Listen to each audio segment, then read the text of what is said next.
Are you the media mentor? Or love the media mentor job feed, by the way. That's the sort of thing that has happened to me at a few events I've attended, and it's an anecdote that causes Mrs. Mentor to suffer from what I call eye-rolled emoji disease. I think she'd argue quite rightly that my ego doesn't really need inflating anymore. But it does make me proud that the job feed and the advice service that I created and offer has helped so many people. Whether that's just seeing a job on my feed or on my page and applying and getting that job, or getting CV and application advice from me in a mentoring session. It's great to play a small part in someone's journey. And that's what I want this podcast to be too, a part of your journey. I'm David Spencer, and this is the Media Mentor podcast. In this series, I want to share experiences of being the media mentor and talk about the things I've learned and teach my clients. Each episode, I will also talk to people that I've helped on their journey, speak to colleagues and leading industry figures about the media, and also to experts about the often baffling world of recruitment. Now, if you listened to the trailer, firstly, thank you, but you may have noticed another voice. Teo is someone who's helped me develop this podcast, but she also wants a career in media herself. And as she comes to the end of her MA, she wants to find out more about the next hurdle and how to overcome it, and how the media mentor can help her do that. She's here to ask the questions that you want answered and to find out more about the mentoring process and some of my key practical advice. Well, Teo, thank you very much indeed for joining me on episode 1 of the Media Mentor podcast. As I mentioned, you've helped me sort of shape and develop the podcast. We've done a couple of demo episodes. I've been learning the best way to kind of do it. Just tell us a little bit about yourself and where you are now and why you're asking me questions about getting into media and how to increase your chances of getting into media. I'll try to make this very short, not too long, because I love talking myself too. That's why I joined a podcast. My name is Teo Coroyu, and I'm heading now into my final couple of months of my master's here at the University of Westminster in London, and I am doing my master in multimedia journalism. I did it part-time, so I graduated my undergraduate in 2023, summer 2023, and then in autumn the same year I moved to London and I started this master program. And now, because I'm working on my final project, I'm starting to have more questions about how to make it into the media industry. What are the challenges of doing an MA part-time? It takes a lot of time, and because in my undergrad I did it 3 years, I was so busy with work and volunteering and classes, and I kind of wanted a bit of a break. I wanted to be able to handle everything at the same time. So with my master's, I decided to do it part-time just to make sure that I can also work, be involved in other activities, volunteering, or even have a better social life, because I struggle a bit with my undergrad to have a social life because I was too focused on my career basically, and I kind of wanted to have these 2 years a bit for myself too, and just to have time for my friends and family as well. And you got in touch because the university knows me. What are some of the key things, before we talk about how it all works, what are some of the key things that you've picked up? Well, you really need to put a lot of work in your CV, at least from my own experience. I've done a lot of CVs, different versions, and I have, I think, 10 different versions on my laptop. But I think it's important, as you said a couple of months ago, just delete them all and keep one, which I'm trying to do. But I think it's very harsh because I have so much to say, and I think in one page, or even 1.5, if you want to be a bit greedy. Never a half. Well, yeah, 2.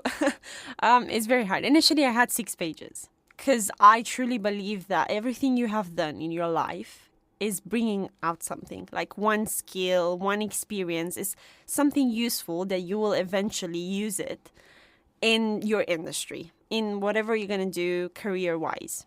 But then I show it to you and you're like, oh, let's rip this off. But I think, firstly, I get all sorts of CVs, 6 or 7 pages, never going to be read by anyone. I know. And we'll talk about CVs and we'll talk about my advice during this series. One of the key things is your whole life, your whole career doesn't have to be on a CV. And they're not going to get read anyway. And after page 2, you're probably saying a lot of the same things.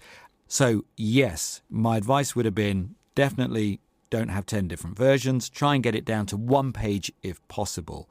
But obviously there are lots of other things that we need to get right and get into shape when we're at your stage of the career. I guess I ought to explain how the Media Mentor kind of exists and what the purpose is, really. And when we've chatted, you've asked that question a few times, like, how did this happen? And this sort of example, someone with a 6-7 page CV, whether it was a student or a colleague asking me for advice, after a period of time, I thought, actually, this is really useful. People have got jobs from having a conversation with me. This is something I can actually do as a little business, as a side hustle. And I'm not entrepreneurial, but I thought I've got a job feed. I share jobs in media because I wanted to be able to, while I was looking for work, also share what I saw. And I offer advice and people like listening to my advice. So I joined the two into the Media Mentor. And that's how it was kind of formed. And I'll be honest with you, the great result is getting an email like I did this week from someone saying, I've got my first job in media. I'm so happy. And obviously that gives me a great sense of pride. But actually there are some brilliant people out there who I have helped and are going to have much better media careers than me. Teo, you could have a much more impressive media career than mine, but you might need a bit of help at the start because it's really confusing, isn't it? It's really quite intimidating. It is. I think it's a lot, especially when you just graduated or you're about to graduate for the first time, right? You're like in your 20s. With everything that happens in the world as well and like how fast-paced the world is working, you need to be able to adapt very quickly to the changes. And I think for a young person that is, as I said, just graduated or is about to, it is very challenging to know how it works or how to just make it into the industry, just like that door to open so you can walk in. And I think it's like that for a lot of people my age. And here's the thing, Teo. The truth is that particularly at that age, and I have clients who are graduates or students, but I have people who are older that come to me for advice, maybe later in their career. But when you are first moving into the industry, you actually don't know a lot. Yes. It's like I see CVs that will say, I'm an experienced journalist. And it'll be, well, you graduated 2 years ago. So you're not actually an experienced journalist, are you? Yeah. You've got 2 years of experience, but that does not make you experienced. And I think it's unrealistic to expect graduate students to understand the process, to understand media, to understand different organizations, and to actually be a terrific journalist. Some people have great instincts, but you have a lot to learn. And being receptive to the fact there's a lot to learn, I think is one of the keys to unlocking it. And we're going to talk on an episode about how you bridge the gap between being a graduate and getting into the media industry.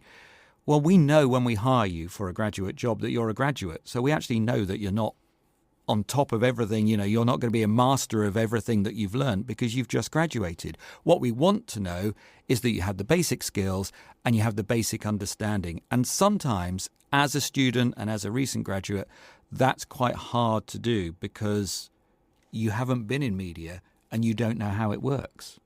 What are some of the things that you look at and you think, I really don't know how that works. I don't know in the process how you do that. I think there are a lot of elements, if I'm being very honest.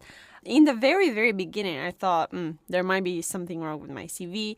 So I do believe to an extent it's like, how can I make my CV look better? But then I also think What about a cover letter? I don't know that much. I mean, I do know, but at the same time, maybe I'm doing something wrong and it still is not working. Like the word count, it feels like every company has a different word count when it comes to cover letters.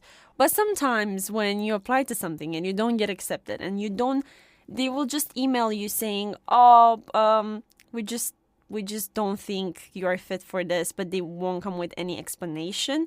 Like, what can you do in those situations? Especially as you said, you are new into this and you have no idea. How can you improve yourself as an individual if you don't know what you did wrong? And again, I think it's crucial, and I heard a lot of people complaining on social media about this, because it is important to know what you're doing wrong if you want to improve later on. Well, I think that's such an important point about how the media mentor works, in that if you're not getting any feedback, how are you going to be able to sort of shape that? But it's also difficult to know what different organizations, different processes involve. And the fact is, what I say and what we talk about over the coming episodes and through the Media Mentor podcast series, I have certain views. It's not what everyone does, but the proof is in how I've worked with people and helped hundreds of people progress their career, that some of the practical things that I talk about really can make a difference. Whether I think there should be a statement on a CV and someone disagrees with that, well, it's just a small disagreement as to actually the process. I think the mindset is really important. And the mindset and the negativity that comes with sending applications but not hearing back or not getting any feedback, that's where you can get into a spiral of it being really difficult to deal with, because you have no idea. Like, I've done the degree, I've done the things I think I should do. What am I doing wrong? And that creates that great sense of frustration and also that sense of being a little bit lost. I think when I'm saying about learning a bit more about the recruitment process, I think it will make it easier for people to be less frustrated as well if situation like this happens. For example, I know there are other companies that they won't even send you anything back. You won't hear back from them at all. And it is frustrating. And sometimes just being in their head, it will be easier for you. Because some people, like the ones that are applying to jobs, you don't know if they're harsh on themselves or not. I mean, like, oh, maybe I'm just not good enough. I'm going to turn it around to when people don't hear, for example, from job interviews, or you have a job interview and you get the rejection. It says, sorry, we went with someone who's a little bit more experienced. My response always to that is, well, if experience was your main benchmark, why did you speak to me? Because you know I didn't have as much experience as another candidate. Yes, exactly. So give me some more feedback. But of course, people don't have time. Yeah. Some companies don't want to give you feedback because they worry about how you might turn that against them. What you're summing up is that just sense of confusion and isolation. So here's the key thing. We're applying for jobs. We're doing it on our own. Sometimes we're doing it in this vacuum where we're not hearing back. We're getting family putting pressure on us, partners getting pressure on us. They don't know media. They're not really going to be necessarily understanding the situation. And that's where people feel that lost thing that I mentioned and very confused. And it's mentally really difficult to deal with. And I think, those sort of mental pressures, peer pressure, societal pressure, all of those kind of things is something that can really impact people. Oh, yes. It did that to me. If I'm being very honest, it is challenging when you see that everyone around you seems like they're moving towards something and you're the only one stuck. I think it's also a lonely feeling and you feel like a failure sometimes. But at the same time, you're trying to somehow move on. But what happens when you start losing that motivation that you had before? When you see so many rejections, so less of an explanation of what did I did wrong? Why it seems like I'm not making it in the industry, I think you lose that motivation. Oh, is it even worth it to keep going? Like, I get it, but what am I doing wrong? As you said, family pressure, friends pressure, they seem to know better because they're not in your position. And they're telling you stuff like, but just apply. Well, yeah, just apply. That's easy. I mean, it is easy to apply, maybe for some people, but I think the whole process behind is a bit more difficult because with cover letters, I know you have to personalize them for that specific company. You cannot have, as the CV, maybe sometimes you keep it like that, you just change tiny bits of it. With a cover letter, you have to kind of do it differently. And that's exhausting. Yes. Imagine doing that for like 40 jobs. Here's a secret. There was a job I recently was interested in. It then asked for a cover letter. And I just thought, Yeah. not going to bother. Didn't have the energy for it. Exhausting is a word that we've mentioned and you mentioned, and the process is exhausting. I think very commonly people come to me with a number of things that tend to connect. Feeling a bit isolated and lonely in the process, confused by it, Yes. lack of feedback, not really understanding what they might be doing right or wrong. They sometimes have trouble really what I call selling yourself. And as we'll learn on this podcast, we'll speak to someone who says, I don't think you should call it selling yourself. We should frame it slightly differently. But obviously, you're trying to get someone to hire you. So you're trying to get someone to go, well, Teo would be amazing. But if you're drained and exhausted by the whole process, sometimes that feeds through to applications. So having a conversation with someone, I'm not a therapist. I'm not here to solve any of those sort of other issues. I'm here to offer practical advice, but everyone is different. Yes. Everyone needs different things just to help them move forward. I listen. I know what works and what doesn't necessarily work, and I think I can help people move forward. One thing I will emphasize at this stage, if you go to lots of people for lots of advice, it ends up being quite confusing. Yes. What I say to you might be, put a statement on your CV, but make it valuable, make it interesting. Someone else might say, no, don't bother with statement. Someone else may say, don't put that on your CV. Don't do this with cover letters. I'm not necessarily saying I'm right or wrong, but what I do say is, don't go looking and listening to lots and lots of people. It ends up getting really confusing. Have a bit of conviction in yourself, but it is worth sometimes having a conversation with someone who can look at your skill set and go, actually, there's a lot of good here. You need to frame it in the right way, but you also need to change the mindset. And we're going to do a couple of episodes with former clients where that word, talking about their mindset, is one of the things that was a major thing to change and flip. And we'll look at how you do that. So as you embark on this journey, it is very intimidating, exhausting. There's a lot of negative words we've said about it, but you're just about to complete a really good master's. You have an undergrad that is really good. What you have to do, Teo, is maximize that excellent experience that you've got working with social media for the Media Mentor. Any experience like that, take it, move it forwards, use it as a skill set, and try to pull everything together that then bridges that gap between where you are now and in a job. Sounds easy, doesn't it? Yes, extremely easy. But I do have a quick question. I think, should we also focus a bit on how important it is to be unique? Do you think is important? Well, we are all unique, but that's a really easy and kind of nothing-y thing to say, because lots of people have a degree.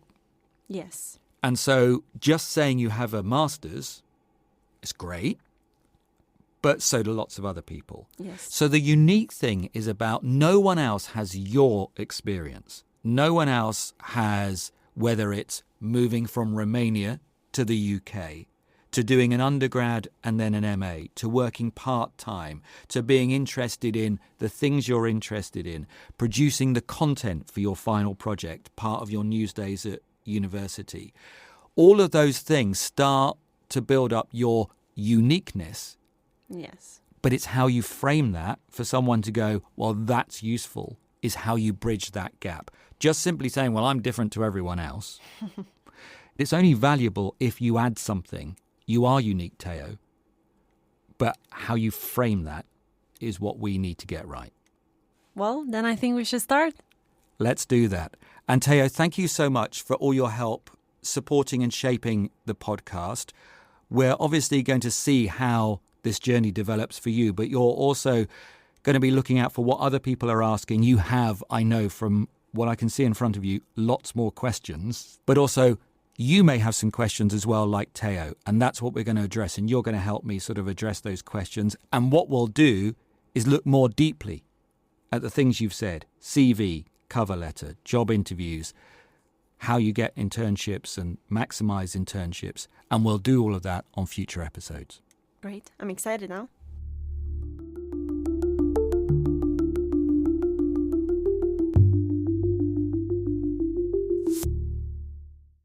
Well, so much of what Teo talks about is really important to get into during this series.